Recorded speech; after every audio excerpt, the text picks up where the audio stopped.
پہلی میں قرات سے پہلے کہے، دوسرے میں قرات کے بعد کہے، رکوع سے متصل۔ اور ایک طریقہ جو ابو ہریرہ رضی اللہ تعالیٰ عنہ کا خلفائے راشدین کا تھا وہ بھی ہے کہ 7 کہی جائیں پہلی میں، دوسری میں 5 کہی جائیں، اور دونوں میں نہ قرات سے پہلے کہی۔ اب آپ دیکھ لیں کہ اللہ تعالیٰ کی صفات جو ہیں 7 5 کو بھی دیکھ لیں کہ 7 صفتیں اللہ کی۔ مسئلہ گہرا دھیان کرنا کہ ساری اللہ تعالیٰ کی جو صفتیں ہیں نا وہ بے شمار ہیں، مگر خلاصہ ان کا 7 جو علماء نے نکالا کہ 7 صفات ہیں جو ساری یہ صفات کی جڑ ہے۔ حیات ہے کہ زندہ ہونا چاہیے، جو خود بے جانا مردہ وہ دنیا کو کیا چلائے گا۔ حیات علم ہونا چاہیے، قدرت ہونی چاہیے، اس میں ارادہ ہونا چاہیے کہ اپنی مرضی سے کرے یا نہ کرے، بے بس نہ ہو، سمع سنتا ہو، بصر دیکھتا ہو، کلام اور اپنے احکام جاری۔ یہ 7 صفات ہیں، حیات، علم، ارادہ، قدرت اور سمع بصر اور کلام۔ اب 7 صفات ہی اللہ تعالیٰ کی ہیں، 7 ہی قرآن حدیث میں دیکھ لیں، بندے میں ہر آدمی دیکھ رہا کہ ہمارے اندر بھی یہ سننا دیکھنا یہ چیزیں تو ہیں۔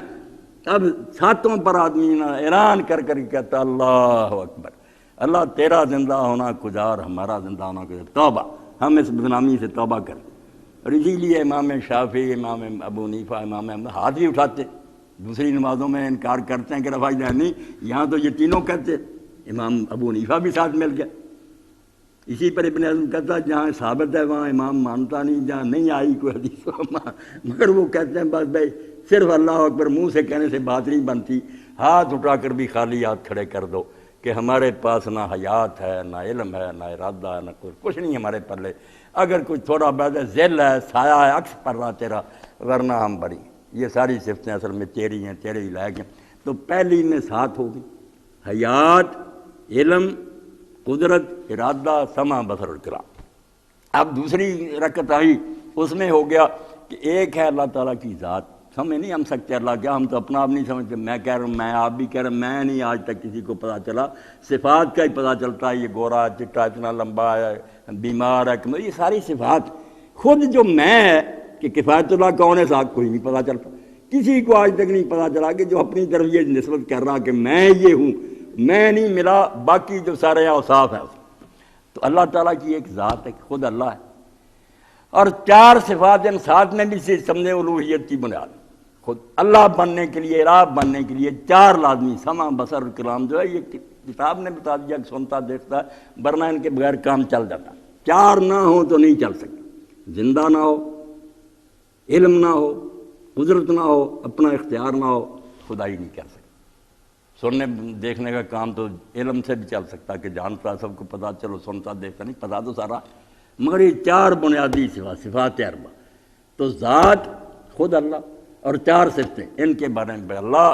تیری ذات بہت بلند و بالا ہے، ہماری ہستیاں کچھ بھی نہیں ہیں، اور یہ 4 صفات بھی تیری ہیں اور کسی کی نہیں۔ اور جو 3 ہیں ان کے بارے میں شیخ الاکبر فرماتے ہیں، مولانا ادریس قادری رحمۃ اللہ علیہ نے نقل کیا، شیخ کو اللہ نے بہت علم دیا تھا، الفتوحات لکھی انہوں نے، اللہ کی سکھائی ہوئی باتیں، کام وہی ہے جو ہم کرتے ہیں، مگر نقطے اللہ ان کے ذہن میں ڈالتا تھا۔ وہ کہتے ہیں 3 جو امام ابو حنیفہ کہتے ہیں نا بھائی 3 عالم ہیں، 3 جہان ہیں، ان کو دیکھیں تو تینوں جہانوں کے لحاظ سے اللہ تعالیٰ فرماتا ہے اس کی حمد ہے اس دنیا میں بھی، برزخ میں بھی، آخرت بھی، جس دنیا میں جاؤ گے خوبیاں ہی خوبیاں، کمال ہی کمال، کوئی کمی نہیں نظر آئی۔ تو وَلَهُ الْحَمْدُ فِي الْأُولَىٰ وَالْآخِرَةِ، یہاں بھی ہم یہی کہیں گے کہ پہلا اللہ اکبر کا تو اس دنیا کے لحاظ سے، کہ اس دنیا میں جتنی چیزیں ہیں، مادی ہیں، غیر مادی، جو بڑے بنے ہوئے نا، کچھ نہیں ان کی کہ یہ بالکل ہیچ اور ناکارہ ہیں، یہاں بھی بڑا تو ہی ہے، برزخ میں جائیں گے وہاں بھی بڑائی تیری ہے، آخرت میں بھی تیری ہے، تینوں عالم۔ اور جب آدمی اس کے بعد سوچتا کہ 3 جو چیزیں ہیں، ذات، صفت اور فعل، ایک آدمی خود ہوتا ہے، ایک اس میں کچھ خوبیاں ہوتی ہیں، پھر ان کے ذریعے وہ کچھ پریکٹس کرتا کام، میں اب بول رہا ہوں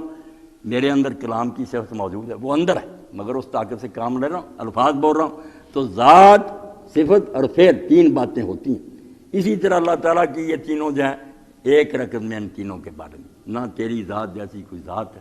نہ تیری صفات جیسی کسی کی صفات ہے، نہ تیرے افعال میں کوئی شریک ہے۔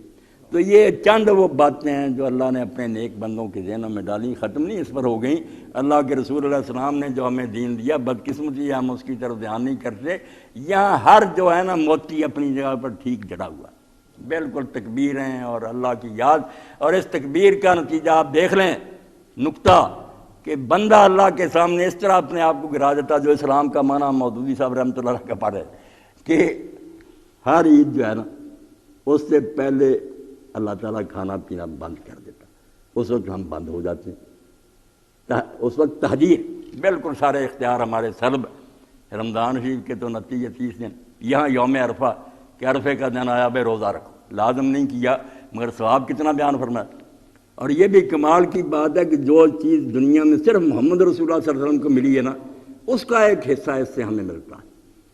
ورنہ کسی کے لیے اللہ نے یہ نہیں کہا کہ پہلے بھی معاف کر دیے اور آنے والے بھی معاف کر دیے۔ یہ تو بہت بڑا انعام، پچھلے تو ختم ہو گئے، ابھی کیے ہی نہیں، لیغفر لک اللہ ما تقدم من ذنبک وما تأخر، کسی اور روزے کے بارے میں نہیں گیا۔ اس کے بارے میں حضور نے فرمایا احتسب اللہ،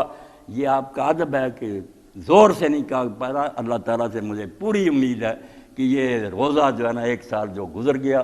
اور ایک سال جو آنے والا اس کے گناہ جس سے معاف ہو جائے۔ بالکل اللہ کے رسول علیہ السلام نے اپنے جو انعام تھے آپ پر، ان میں سے کچھ حصہ میں دلا دیا کہ تم بھی کرو پہلے پچھلے معاف ہو جائے۔ تو یہ روزے کے دن تو ہم بھوکے پیاسے رہے، جکڑے رہ کے اللہ تعالیٰ روکا، اور اگلے دن کھانا لازم ہو گیا۔ یہ نہیں کہ مرضی پر آگے پیچھے ہم نہ بھی سارا دن کھائیں، پھر مباح ہے، مگر اب حکم ہے۔ افطار کے بارے میں کہا کہ یہ دن جو ہے نا اس دن افطار کرو۔ حضرت عمر رضی اللہ عنہ نے خطبہ دیتے ہوئے کہا کہ ان 2 دنوں کے روزے حضور نے حرام کیے ہیں، یہ یوم فطر ہے، اس میں کھاؤ۔ اب کھانا ثواب بن گیا، محض مرضی کی بات نہیں، ثواب۔ اور یہاں کھانا جو ہے اس کا حکم ہو گیا کہ قربانی کرو، فکروا منہا، کھاؤ اس میں سے، اور مسکینوں اور غریبوں کو بھی کھلاؤ۔ اسی لیے امام ابن حزم اس کے قال کہ بے شک ایک بوٹی کھائے، قربانی والے نے اگر نہ کھائی تو اس کی قربانی کوئی نہیں، اس نے اللہ کا حکم ہی نہیں مانا۔ وہ کہتا کس نے کہا کہ یہ مستحب ہے، حکم ہے اللہ کا کہ کھاؤ۔ اور اسی لیے اللہ کے رسول علیہ السلام نے 100 اونٹ قربان کیا، ایک میں سے لے سکتے اور پکا سکتے تھے۔ حضرت علی رضی اللہ عنہ کو فرمایا ہر میں سے ایک ایک ٹکڑا جو نا بوٹی وہ کاٹو، دیگچی میں ڈالو، شوربہ بناؤ۔ آپ نے پیا، حضرت علی رضی اللہ عنہ کو کھلایا 100 اونٹ کا ایک ایک ٹکڑا۔ اس لیے فرمایا کھاؤ،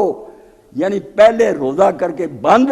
اس وقت یہ بات مار رہا، اب کا کھانا پڑے گا۔ میں کہہ رہا ہوں کھا،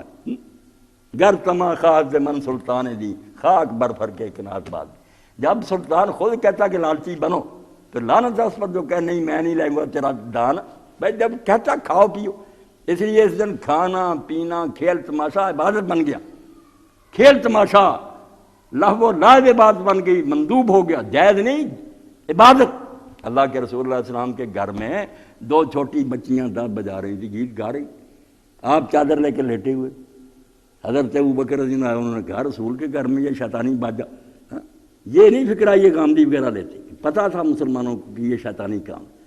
اس لیے کہا حضور نے بھی نہیں ٹوکا کہ تم، صرف یہ کہا کہ ابوبکر رہنے دے، ہر قوم کی عید ہوتی ہے، یہ ہماری عید ہے، بچیاں کچھ خوشی کر لیں۔ یعنی اب یہ سنت بن گئی کہ بچیاں تھوڑا بہت گا بجا لیں۔ اور اللہ کے رسول اللہ علیہ السلام نے حضرت ام المؤمنین عائشہ رضی اللہ عنہ کو حبشی جو تھے ہتھیاروں کے ساتھ مسجد میں کرتب کر رہے تھے، وہ دکھایا پردے میں۔ تو یہ اب لہو و لعب، کھانا پینا عبادت بن گیا، صرف جائز نہ رہا، مندوب اور مستحب ہو گیا۔ ایک طرف رکنا دین بن گیا، ایک طرف پھر اجازت تھی اس کے مطابق کھانا پینا عبادت بن گیا۔ تو یہ سارے ڈنڈے میں ہو سکتا تھا، پھر آدمی کھیل تماشوں میں رہ جائے، گراؤنڈ کی طرف نکل جائے، اللہ کو بھول جائے۔ اس لیے آغاز نماز سے ہوا